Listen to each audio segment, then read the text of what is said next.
नमस्कार दोस्तों, कैसे हो आप लोग। आज हम इस वीडियो में चापेकर्स ब्रदर का क्या रोल था रिवोल्यूशनरी मूवमेंट्स में और इन चापेकर ब्रदर्स ने क्यों मर्डर किया रैंड का at Poona and what was the role of, और इस मर्डर में बाल गंगाधर तिलक का क्या रोल था। तो पहले हम इसको देखते हैं बैकग्राउंड से। बैकग्राउंड क्या है, इन महाराष्ट्र में 1879 में क्या होता है, रिवोल्यूशनरी मूवमेंट स्टार्टेड हो जाती है बाई वासुदेव बलवंत फड़के। क्या होता है महाराष्ट्र में 1879 में जो रिवोल्यूशनरी मूवमेंट है वो स्टार्ट कर दी जाती, किसके द्वारा, वासुदेव बलवंत फड़के के द्वारा। First revolutionary effort was made by Vasudev Balwant Phadke के द्वारा ही ये जो रिवोल्यूशनरी एफर्ट थे ये स्टार्ट किए गए थे। Who organize an armed rebellion against British rule, और इन्होंने एक फोर्स बनाई जिसका नाम था रोसमोई पीजेंट फोर्स। पीजेंट को इकट्ठा करके रोसमोई पीजेंट फोर्स बनाई और छेड़ दिया ब्रिटिश गवर्नमेंट के खिलाफ एक आर्म्ड रिबेलियन। और इनका ऑब्जेक्टिव क्या था, जो ये वासुदेव बलवंत फड़के हैं, इनका ऑब्जेक्टिव क्या था, हिंदू राष्ट्र को एस्टेब्लिश करना। But Phadke premature effort was crashed by British forces. He was arrested in July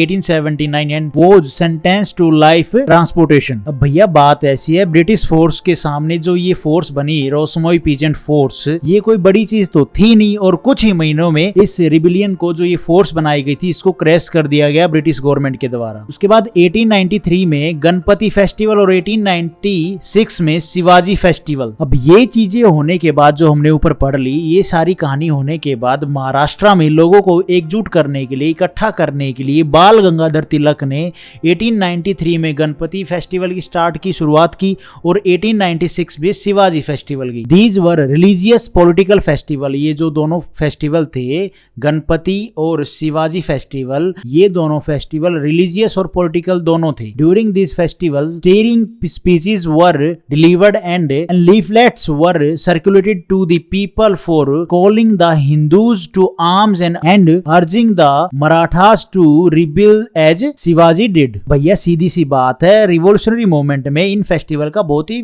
महत्वपूर्ण, बहुत ही इंपॉर्टेंट रोल था। वो ये था, ये फेस्टिवल रिलीजियस और पॉलिटिकल दोनों थे। वो कैसे थे, इनमें पॉलिटिकल जो एजेंडा के थ्रू, जो पैम्पलेट और जो भाषणों के द्वारा लोगों को जागरूक किया जा रहा था। भाई जब लोग इकट्ठा होंगे फेस्टिवल में, तो यहाँ पे क्या है, अपना जो पॉलिटिकल एजेंडा था, जो ये लीडर्स थे, ये जो अपनी बातें हैं वो यहाँ पे लोगों तक पहुंचा रहे थे, चाहे वो पैम्पलेट के थ्रू, चाहे भाषणों के थ्रू जागरूक कर रहे थे, और ब्रिटिश गवर्नमेंट के खिलाफ लड़ने के लिए तैयार कर रहे थे लोगों को। 1896 में Bal Gangadhar Tilak opposed excise duty on cotton. He initiated an all Maharashtra campaign for boycott the foreign clothes in position to imposition of excise duty on cotton. Bal Gangadhar तिलक ने महाराष्ट्र में कैंपेन चलाया जिसमें फॉरेन क्लोथ्स को बॉयकॉट करने की अपील की लोगों से कि भैया आप इन फॉरेन क्लोथ्स को बॉयकॉट करें। और इसके बाद 1896 से 1897 तक महाराष्ट्र में इन्होंने नो टैक्स कैंपेन चलाया, जिसमें उन्होंने लोगों को, फार्मर्स को समझाया कि अगर उनकी खेती, उनकी जो क्रॉप्स हैं वो खराब हो गई है तो उन्हें ब्रिटिश गवर्नमेंट को टैक्स देने की कोई जरूरत नहीं है। एंड ड्यूरिंग 1890s बाल गंगाधर, यहाँ पे सिर्फ ओनली 1890 की बात नहीं कर रहा है, यहाँ पे ऐसे लगा रखा है, मतलब 90s, मतलब 91 to 93, 94 ऐसे करके, ठीक है। Bal Gangadhar Tilak had injected pro swaraj and anti British bias among Maharashtra, और इस तरह महाराष्ट्र के लोगों में स्वराज और स्वदेशी की जो भावना थी वो और भी बढ़ी। और इसके अलावा इन्होंने अपने न्यूज़पेपर के थ्रू, चाहे वो केसरी हो चाहे मराठा हो, इनके थ्रू ब्रिटिश गवर्नमेंट की जो खराब पॉलिसीज हैं उनको लेके लोगों को काफी जागरूक किया, किसके द्वारा, अपने न्यूज़पेपर के द्वारा, चाहे वो मराठा हो चाहे वो जर्नल केसरी हो। 1897 में प्लग अकर्ड इन पूना। 1897 में पूना में टेरिबल जो प्लेग है वो फैल गया था, और इस प्लेग में सबसे ज्यादा जो खराब हालत थी वो पूना की थी। और ऐसे में इस प्लेग को कंट्रोल करने के लिए ब्रिटिश गवर्नमेंट ने एक कमेटी बनाई, स्पेशल प्लेग कमेटी। और जो ये 1897 में जो प्लेग आया था, it was a part of global third plague pandemic. ये पार्ट है जो थर्ड प्लेग पेंडेमिक आया था उसका। Special plague committee was form under the chairmanship of Walter Charles Rand के अंडर। तो जो ये प्लेग कमेटी बनाई गई ब्रिटिश गवर्नमेंट के द्वारा इस प्लेग को कंट्रोल करने के लिए, तो इस कमेटी के जो चेयरमैन थे वो कौन थे, वॉल्टर चार्ल्स रैंड। और उसके बाद he brought troop to deal with emergency. जो ये रैंड थे, चार्ल्स रैंड, इन्होंने प्लेग को कंट्रोल करने के लिए तुरंत एक्शन लेने शुरू कर दिए। पुणे में जगह जगह क्वारंटाइन सेंटर बनाए गए, ट्रूप्स डिप्लॉय किए गए, ऑर्डर दिए गए लोकल्स में जाके, विलेजेस में जाके लोगों को इंस्पेक्ट करें और अगर कोई इन्फेक्टेड है तो उसको क्वारंटाइन सेंटर में भेजा जाए और इसके बाद पूरी की पूरी लोकेलिटी को, पूरे के पूरे विलेज को डिसइंफेक्ट करें। तो ये ऑर्डर दिए गए रैंड के द्वारा, ठीक है। अब entry into private houses, home, women folk were रफली हैंडल, सेग्रीगेशन, क्वारंटाइन कैंप्स। अब ये क्या चीज थी? अब ये जो सारे काम किए जा रहे थे ना, इससे लोगों को तकलीफ हो रही थी क्योंकि उनको बर्दाश्त नहीं हो रहा था कि भैया जो ये सिपाही हैं, जो ये देखने आए हैं कि भी कौन इन्फेक्टेड है, तो ये सिपाही क्या कर रहे थे, घरों में घुसकर उनकी सारी चीजों को इधर उधर फैला रहे थे, उनको इधर उधर फेंक देते थे, मंदिरों में मूर्तियों को तोड़ दिया जा रहा था, फेंक दी इधर उधर उठा के मूर्ति, ठीक है। और सर्च के टाइम पे ये सोल्जर घर की जो औरतें हैं उनसे रफली हैंडल करते थे और अगर कोई इन्फेक्टेड मिल जाए तो उसको पकड़ के क्वारंटाइन सेंटर में डाल दिया जाता था। और फैमिली के लोगों को बहुत ही मुश्किल था कि अगर कोई इंसान बीमार है, कोई इन्फेक्टेड है, तो उसे फैमिली से दूर क्यों किया जा रहा है, किसी कैंप में लेके क्यों जाया जा रहा है जहां पे ना तो फैमिली के मेंबर को मिलने दिया जा रहा है और ना ही ये पता चल पा रहा है कि भैया उसकी तबीयत कैसी है, वो जिंदा है या मर गया। भाई उस टाइम पे कोई फोन तो होते नहीं थे, तो कोई जरिया तो था नहीं। तो इस करके लोगों ने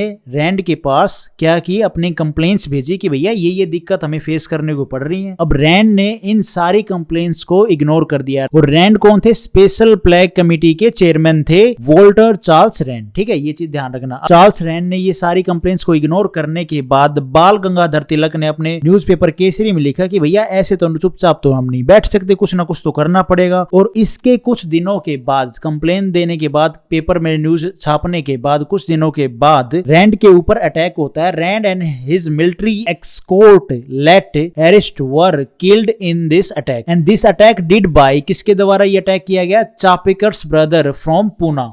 ये कहां से थे? पूना से। बाल कृष्णा चापेकर और दामोदर चापेकर, ये दोनों के पूरे नाम। अब इन्होंने क्या है, केसरी में जो ये न्यूज छपी थी इसको पढ़ के भाई कुछ ना कुछ तो करना पड़ेगा, तो इन्होंने क्या है अटैक प्लान किया। इनका नाम क्या था? चापेकर्स ब्रदर्स के नाम से इनको जाना जाता है, बाल कृष्णा चापेकर और दामोदर चापेकर। इन्होंने रैंड के ऊपर क्या है अटैक करने का प्लान किया, जिसमें रैंड और उसके मिलिट्री जो एक्सपोर्ट थे उनको इन्होंने मार दिया। After this attack they caught by police, और अटैक के बाद इन दोनों को पकड़ लिया गया और इनको फांसी की सजा हुई। लेकिन भैया पुलिस का मानना था बेशक जो गोली है वो इन्होंने चापेकर्स ब्रदर ने चलाई हो, लेकिन इस अटैक को अटेम्प्ट करने के लिए जो मोटिवेशन आया, जिसके पीछे जो मेन रीजन था, वो कौन थे? बाल गंगाधर तिलक, जिन्होंने न्यूज़पेपर में सारी खबरें छापी कि भैया आप चुप नहीं बैठ सकते। उसके बाद 1897 में Tilak wrote in his newspaper that, इन्होंने तिलक साहब ने, बाल गंगाधर तिलक ने 1897 में अपने न्यूज़पेपर में लिखा, plague is more merciful to us than its human prototypes now reigning in the city. इन्होंने अपने न्यूज़पेपर में लिखा कि भैया इन अंग्रेजों से जो ह्यूमन प्रोटोटाइप्स घूम रहे हैं, इनसे तो काफी मर्सीफुल है ये प्लेग। ऑल्सो तिलक स्ट्रांगली क्रिटिसाइज, और तिलक साहब ने, बाल गंगाधर तिलक ने स्ट्रांगली क्रिटिसाइज किया गवर्नमेंट के जो मेजर्स लिए गए for famine and plague and described Rand as a tyrannical. तो बाल गंगाधर तिलक ने स्ट्रांगली क्रिटिसाइज किया गवर्नमेंट के जो मेजर्स लिए गए इस फेमिन और इस प्लेग को कंट्रोल करने के लिए, और इन्होंने बोला कि भैया ये जो रैंड है ना, ये क्या है, एक अत्याचारी आदमी है। टायरेनिकल का मतलब क्या होता है? अत्याचारी। 15 जून 1897 को तिलक ने केसरी में एक आर्टिकल लिखा जिसमें इन्होंने गीता में लिखी बातों के आधार पर शिवाजी द्वारा किए गए अफजल खान के कत्ल को सही ठहराया और लोगों को क्वेश्चन पूछा, आप इंडियन पिनल कोड में लिखी बातों को मानोगे या गीता में लिखे हुए उपदेशों को। और इस आर्टिकल के कुछ ही दिनों बाद रैंड का मर्डर हो जाता है 22 जून 1897 को। 15 जून, ये 22 जून, रैंड वॉज मर्डर्ड। तो यहाँ पे कहा जा सकता है, कैन से, जो चापेकर्स ब्रदर थे वो किससे इन्फ्लुएंस थे? By Tilak articles. Tilak was sentence to 18 month की जेल होती है तिलक को। उनको तो, चापेकर्स ब्रदर को तो क्या फांसी की सजा होती है इन प्रिजन, लेकिन तिलक को भी 18 महीने की जेल काटनी पड़ती है for preaching disaffection against the British Raj. And Bal Gangadhar Tilak in jail during Chapekars brother hang. और जब चापेकर्स ब्रदर को फांसी की सजा दी गई तो उस टाइम पर बाल गंगाधर तिलक कहां पे थे? जेल में थे। तो इसी के साथ चापेकर्स ब्रदर का क्या रोल था इस रिवॉल्यूशनरी मूवमेंट में जो महाराष्ट्र में चल रही थी, उसका आपको एक आइडिया होगा इस रिवीजन के through. Thank you for watching this video. Video आपको ठीक लगी तो लाइक करना, चैनल पे नए हो तो गाइस सब्सक्राइब करना।